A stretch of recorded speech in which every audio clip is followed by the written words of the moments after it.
On peut faire un test, hein. Ouais.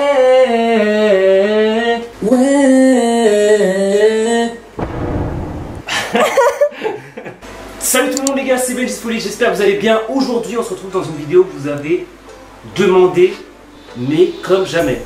C'est-à-dire que à chaque vidéo je recevais des mails carrément, des DM Insta, des snaps, des commentaires YouTube, tout. Vous voulez absolument savoir comment paramétrer l'autotune, comment utiliser l'autotune, etc. Donc j'ai décidé de vous en parler enfin, même si à la base je voulais pas spécialement, parce que vous allez voir qu'il n'y a pas grand chose à faire et tout, et que moi je m'y connais pas plus que ça. C'est pas parce qu'on utilise quelque chose qu'on est forcément censé s'y connaître. Vous allez voir comment ça se passe, je vais vous montrer tout ça. Et en même temps du coup je vais en profiter pour faire un petit setup, parce qu'on m'a demandé encore d'en refaire un. C'est vrai que j'avais fait une vidéo il y a 3 mois je crois, où je parlais de mon home studio, et je vous avais présenté pas mal d'objets, du décor, etc. Mais là, vous allez voir que ça a bien changé les gars. J'espère que vous êtes prêts, c'est parti, let's go. Dans un premier temps, les gars, le micro, il a totalement changé. Je pense que vous avez dû le voir dans les dernières vidéos. Du coup, je suis parti sur un rachat d'un Rode parce que en fait, mon ancien avait un faux contact exactement à ce niveau-là. Ici, il y avait un faux contact, ce qui fait que je pouvais plus du tout enregistrer. Bon là, j'utilise pas le micro pour pouvoir me balader un peu dans la pièce et tout, donc la qualité, c'est celle de la caméra. Mais voilà, en général, on règle avec ça. Du coup, au niveau de la référence, c'est un Rode AINT1, totalement vendu avec une carte son, les gars. C'est pour ça aussi que je l'ai pris, parce qu'il y avait la carte son et on m'avait vraiment conseillé de prendre un bon micro avec une carte son. Au niveau du prix, on est sur environ 320 €, donc c'est vraiment un investissement. Je vous cache pas que ouais, c'est chaud. J'ai mis vraiment 320 €. Mais en vrai de vrai, je pense que vous avez vu la qualité que ça donne, et peut-être qu'on va faire un test tout à l'heure. Vous allez le voir aussi sur le prochain album, parce que du coup, tous les sons sont enregistrés avec ce micro. Et franchement, c'est le micro à avoir pour faire son home studio. C'est ce qu'ils disent sur leur site. Et ouais, c'est vrai que je suis pas déçu. Donc voilà pour le micro les gars. Je vous mettrai les liens évidemment comme d'habitude dans la barre d'infos. On enchaîne avec... Ah oui, bah il y a juste ça là. La suspension. Forcément, qui dit micro dit suspension. J'en avais marre carrément avant. Voilà, mon micro, il était là. Il était accroché à un couvercle de Nutella. Enfin bref, c'était n'importe quoi les gars. J'en ai eu marre. J'ai investi dans une suspension micro. Et ça coûte pas cher du tout. Ça coûte moins de 20 €. Ça coûte 15 € je crois. Et du coup, voilà, orientable et tout. Franchement, je suis refait. C'est cool. On se croirait un peu dans les studios de Planète Rap.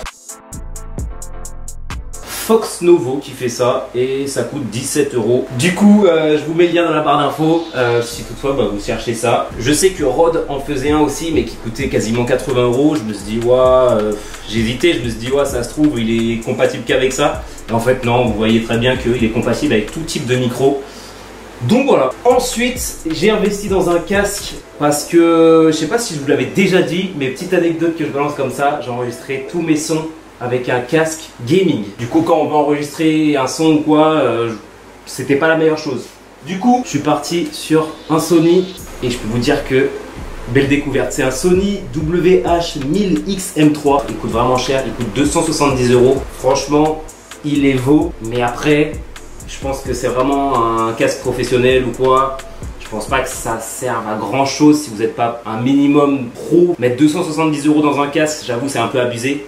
Mais par contre, celui-ci, je suis grave choqué. Tu mets le casque sur les oreilles et ça te met dans une ambiance, t'entends plus rien autour. Et pour terminer avec les achats physiques, du coup, il y a la caméra qui est un Sony A7 II. Voilà, on avait vraiment envie d'investir dans un nouvel appareil photo parce que avant, on avait celui-ci. Parce que c'est un appareil que j'avais eu pour mes 18 ans.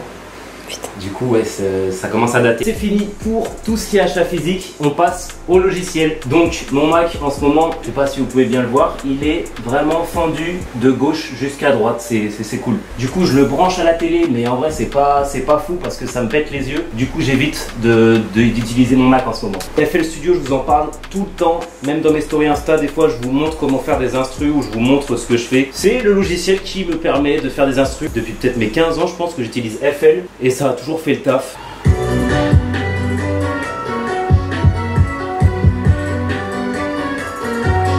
J'ai toujours fait mes instrus avec ça et les instrus de l'album qui va sortir avec 10 000 abonnés sur Insta seront toutes composées avec ce logiciel. Ensuite, vous avez été nombreux aussi sur Instagram. J'ai reçu pas mal de DM en me demandant avec quoi tu montes tes vidéos. Normalement, je monte mes vidéos avec Final Cut. Ouais, je vais m'en sortir avec Final Cut. Du coup, il y a de ça 1 ou 2 mois, je vous ai annoncé sur Instagram que mon Mac était mort et que du coup c'était chaud pour les vidéos et tout.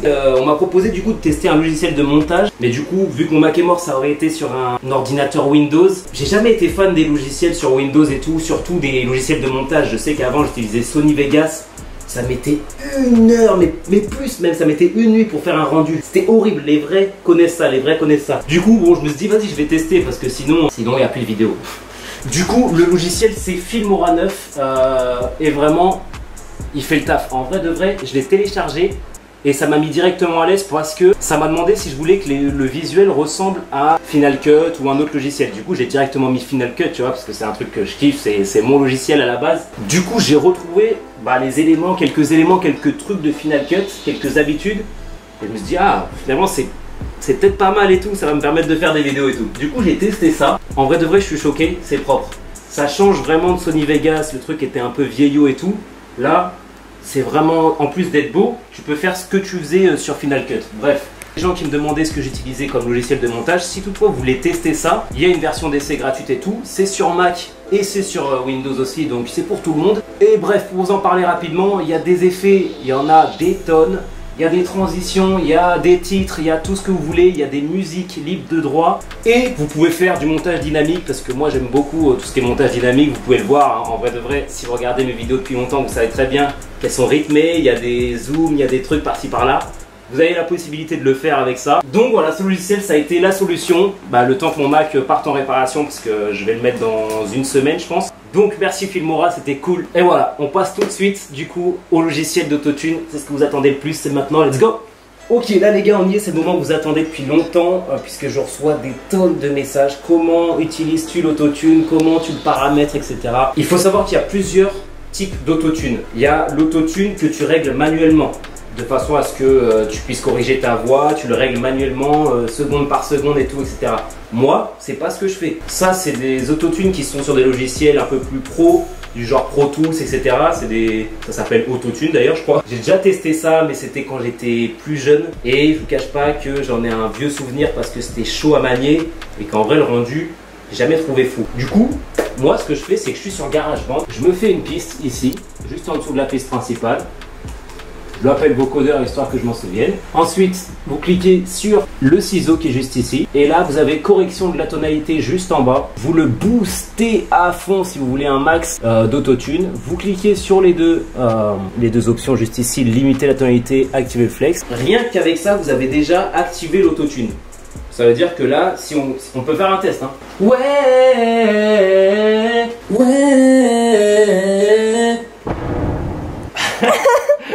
Je vous ai dit, vous avez activé l'autotune. Après, ce qu'il va falloir faire, c'est le mettre dans la bonne tonalité. Donc, c'est ici que ça va se passer. Vous voyez, il y a écrit C maj ici. Toutes les musiques n'ont pas la même tonalité, les mêmes accords. L'autotune va vous permettre d'isoler les bons accords. T'as capté ou pas? Ça veut dire que, par exemple, sur une musique, des fois, tu as des notes qui passent pas, tu as des tonalités qui passent pas. Donc, l'autotune va te les couper, va te les enlever carrément, tu vois. Sauf que l'autotune a besoin de savoir quels sont les accords qu'il doit enlever. Il va falloir faire pendant une demi-heure, chercher la bonne tonalité parmi tout ça. Et après, vous aurez un autotune parfait. Si tu chantes bien quand même. Faut quand même bien chanter, Mitty, dis-leur. Ouais, faut avoir les bases. Ouais, faut quand même bien chanter, sinon vous êtes dégueu. Je suis pas ta cata, en katana, baby, je suis dead ça. Bon là c'est bien dégueu parce que j'ai enregistré sans casque et tout. Bon bref.